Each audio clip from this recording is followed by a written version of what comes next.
Scarecrow would develop a fear toxin, with his plan being to use it on Batman/Bruce Wayne, turn him insane and get him locked up in Arkham Asylum. Batman's time under the influence of the toxin was intended to culminate in a show-stopping, cameo-filled hallucination sequence. As I literally wrote my thing, best scene ever. Warner Brothers wanted to bring back Danny DeVito's Penguin, Michelle Pfeiffer's Catwoman, Tommy Lee Jones' Two-Face, and Jim Carrey's Riddler for this Batman freakout scene, leading to a final confrontation with Jack Nicholson's Joker. As far as the story, we would have seen a rift forming between Batman and Robin. Robin would have abandoned Batman at one stage before coming back to assist him in the final fight. So we haven't learned. Because apparently they don't know how to work together. No, they don't. Whatever. But tell me that wouldn't have been the best fucking scene ever. Well, it would have been if, like, what kind of cheddar cheese are we talking about here to be... I'll get to that. Okay, because, like, I know it's one day, but we gotta pay these people. It gets talked about, don't worry. Okay, because that's a lot of names, so you gotta pay. On top of this, Bruce Wayne's fear of bats would have been a central theme. At the end of the movie, Bruce would have flown to Bali and found a cave full of bats. By standing up in the cave and allowing the bats to swarm around him, Bruce would prove that he had conquered his fears following his showdown with Scarecrow. Not bad. Yeah. They kind of touched on that in 2005, actually. Clooney just wants to go to Bali. Pretty much. The sins of Batman's past would have been important to the plot, too, and some of the hallucinations would apparently have featured a trial format. So this is, I guess, another one that they were planning. It's easy to assume that there might have been some guilt on his conscience about the deaths of Joker, Penguin, and Two-Face from his previous movies. Batman may not have murdered them in cold blood. Yes, he did. He didn't murder Two-Face in cold blood. No, he did, actually. He threw the coins. He knew he was going to fall. And he didn't try to save him. It's the exact same thing he did with the Joker. He knew that when he tied that thing to the Joker was going to fall. And he didn't do shit to save him. And I think that's the closest one. Dude, they all died the same way. Joker died by Batman causing him to fall. Penguin died because Batman caused him to fall. No, I mean by cold blood, he pushed him. He just literally went, "Fuck you, you die." Like, you throw those fucking coins. He killed the guy at the beginning of Batman in the bell tower. He killed that guy in cold blood. But in a world where causing someone to fall is not in a world where you convince the dude to use the coin, and then knowing and pulling it out immediately, this is premeditated. And when he throws the fucking coin up, you throw the 900 coins, knowing full well he's going to try and grab all of them and then fall. What the fuck do you call that? Accidental? Manslaughter. Because no, cold blood. That is cold blood. Fuck you. That is premeditated. In a world where he had all those coins in his pocket, that is premeditated. That would hold up in a court of law. No, that would hold up in a court of law. He planned to do something with those fucking coins. That's all I'm saying. Joel wanted to tie up all the films, the Tim Burton films and his films, building up to this moment. The writer said of this decision to bring back the old villains in the third act. Ultimately, Batman and Robin is what caused Batman Unchained/Triumphant to get canceled. After turning in his script to a Warner Brothers executive, the writer said, "I get a call back from Joel, whose main comment was that I had written maybe the most expensive movie ever made. Then I remember I never heard from the executive at Warner Brothers. I called many times and never got any kind of response. No shit." You want to bring who back? Yeah. Or what? It would be nice, but too expensive. Chris O'Donnell confirmed in a 2012 interview that Robin/Nightwing spinoff was planned, alongside Batman Triumphant. However, he reported the plans were scrapped after the poor reception of Batman and Robin. Yeah, pretty much everything else was. Rumor was plans for Tim Burton's Superman Lives were shut down. The movie would have been a first attempt to have a shared universe between Batman and Superman, with George Clooney reprising his role as Batman with Nicolas Cage as Superman. So he wouldn't have been able to play Scarecrow? No. So this is everyone talking out of their ass, I'm guessing. Yeah. Well, it's just that it's 1998 by this point, 99. Nick Cage is kind of a deal. Yeah, that's basically it. That's why he was going to be Superman. Pretty much. And that's why you wanted him as your bad guy, because, like Schwarzenegger was a deal, he's a bad guy, Another idea, so here's where we get off of Batman Triumphant. Another idea by Lee Shapiro, a comic book fan, and Stephen Wise, pitched the studio with a script titled Batman Dark Knight with only one K. So Darknight. In mid-1998, Dark Knight, which was largely inspired by The Dark Knight Returns, had Bruce Wayne giving up his crime-fighting career and Dick Grayson attending Gotham University. Dr. Jonathan Crane, Scarecrow, uses his position as a professor of psychology at Gotham University and as head psychiatrist at Arkham Asylum to conduct his experiments of fear. During a vengeful confrontation with a colleague, Dr. Kirk Langstrom, Crane knowingly initiates Kirk's transformation into the creature known as Man-Bat. Citizens of Gotham believe Man-Bat's nightly activities to be Batman's bloodthirsty return.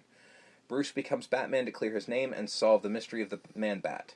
Kirk struggles with his man versus monster syndrome as he longs to both reunite with his wife and get revenge on Crane, while Crane exacts revenge on those responsible for his dismissal for both Arkham and the University.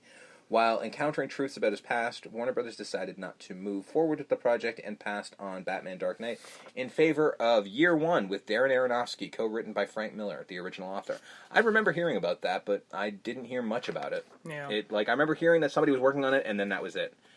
After the success of The Matrix, the Wachowskis pitched Warner Brothers, but they passed. Which is weird. Like, you make The Matrix, why wouldn't you let them make a Batman movie after The Matrix? And maybe it was just because they're like, we want more Matrix. Wait, sequels. is this after The Matrix, or is this after The Matrix 1, 2, and 3? The first one, I believe. Okay, because I'm then fine. It's saying after the success of The Matrix. In all fairness, even though the third one sucked balls, it made money. Yeah. So, I don't think Warner Brothers gives a shit about... They can't give a shit about that because Warner Brothers still keeps making Wachowski movies. And they haven't made anything successful since The Matrix. Yeah, Cloud Atlas didn't make money. It made money on video when they I put like out like Speed Racer, though. Didn't make any money, but I like Speed Racer. I have no connection to Speed Racer, so I was not going to watch that. Yeah. And a live-action version of Batman Beyond was considered with original creator Paul Dini and written with Neil Stephenson and Bose Yakin, with the possibility of Yakin directing. Nothing ever came of it.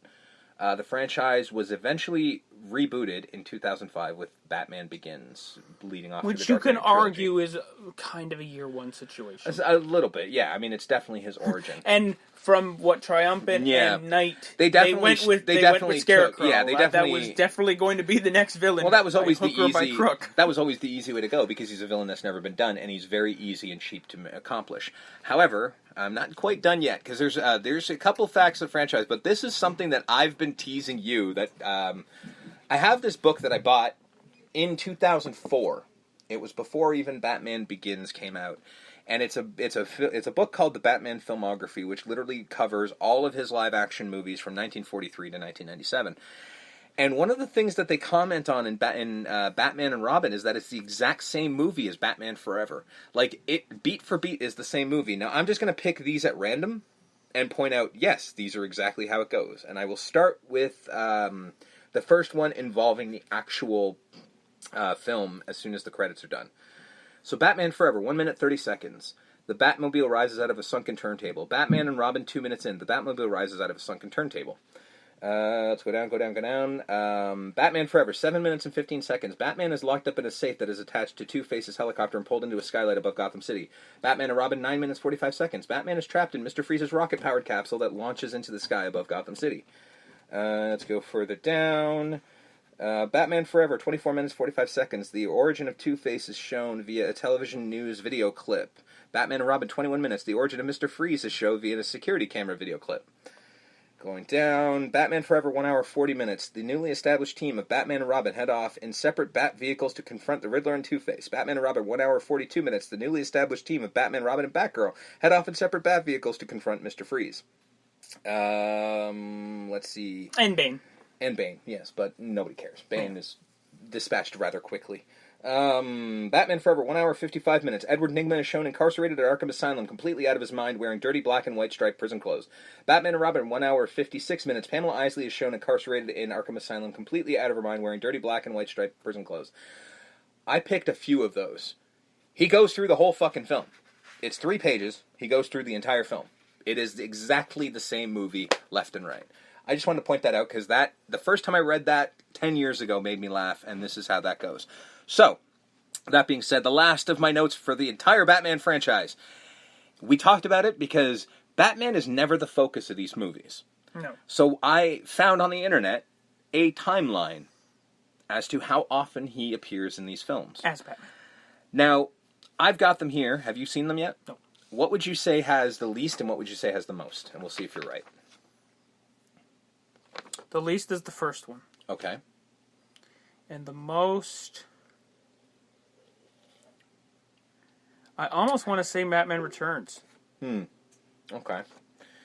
Well, let me give you the list. Screen time in order from least to most.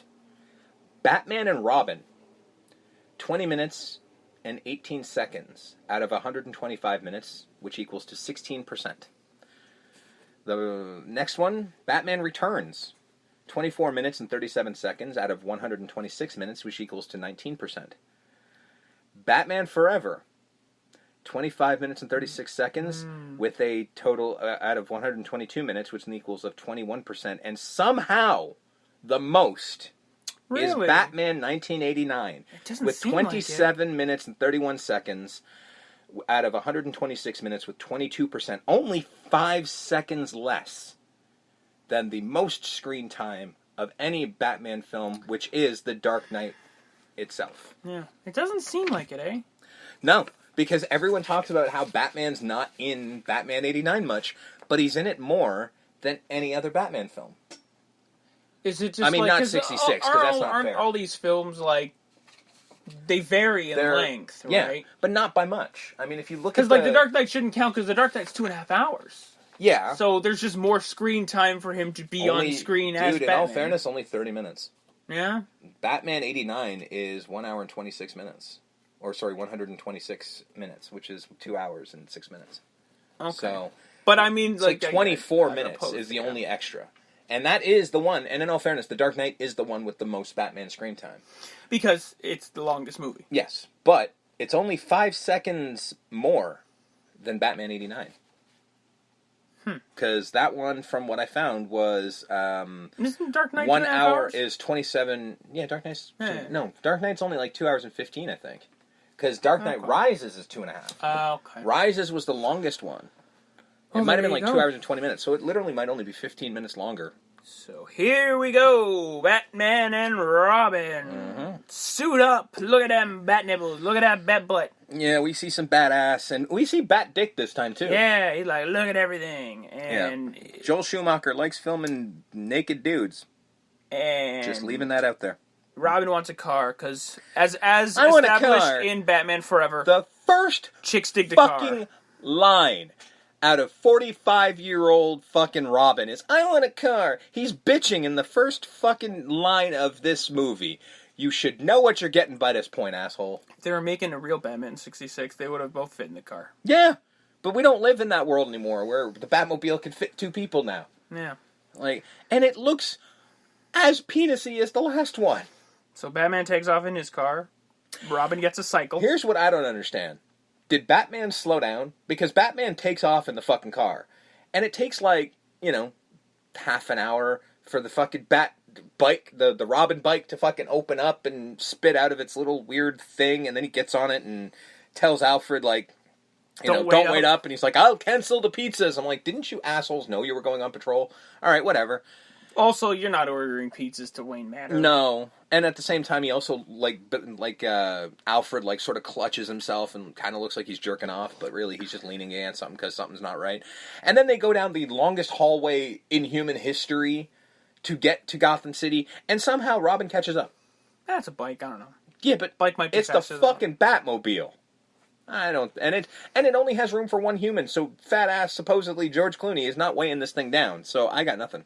Mr. Freeze is a new villain. That's what he's calling himself, according to Commissioner Gordon, and he's attacking the Gotham Museum. Although, Commissioner Gordon is now wearing fucking police blues, so I'm guessing he got busted in a street cop, because what do you need a commissioner for when Batman's the only one doing anything? Well, Sergeant Gordon is announced that there's a new villain in town. Yep. He's calling himself Mr. Freeze. Freeze, huh? Okay. So they go to the museum, where Mr. Freeze is in fact freezing people with puns and guns. Mm-hmm. And the whole thing doesn't really look like he froze the thing. It looks like it was an ice exhibit. Yeah. It just doesn't look right. And his goons are hockey players. 'Cause ice. Get it? Get it? Get it? Robin coined a hockey team from hell. Yeah, that's some writing right there, Akiva. And then you deserve that Oscar. As Batman and Robin split up, one going after the ice, the other one going after the Iceman, they click their heels together twice, and instead of saying there's no place like home, go gadget bat skates! Now, here's the thing. I can somewhat defend this, and this is what I think is going to happen a lot, as the resident Bat fan. Yeah, I believe this. I'd believe Batman would have skates in his